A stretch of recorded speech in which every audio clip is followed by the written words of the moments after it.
ஐயையோ! பொய்யா பேசுறாங்கப்பா.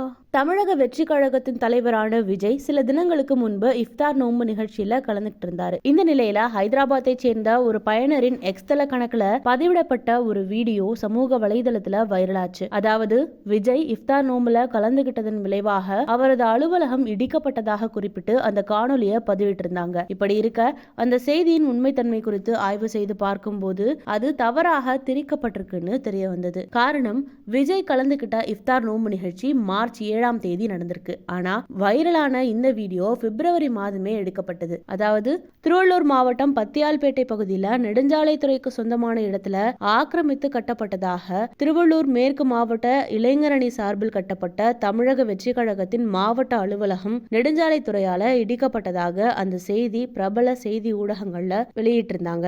இஃப்தார் நோன்பு தொடங்கியதே மார்ச் 1ஆம் தேதிக்கு போலதான். ஆனா அதற்கு பின்பு விஜய் அதுல கலந்துகிட்டு இருக்காரு. இந்த அலுவலகம் இடிக்கப்பட்டது பிப்ரவரி மாதம். அப்போ ஏற்கனவே நடந்த ஒரு சம்பவத்தை குறிப்பிட்டு விஜய் நோன்பு நிகழ்ச்சியில பங்கேற்றதுக்கு பிறகுதான் அவரது அலுவலகம் இடிக்கப்பட்டதுன்னு தவறாக திரித்து இந்த தகவல் பரப்பப்பட்டு வந்திருக்குன்னு நிரூபணமாகி இருக்கு.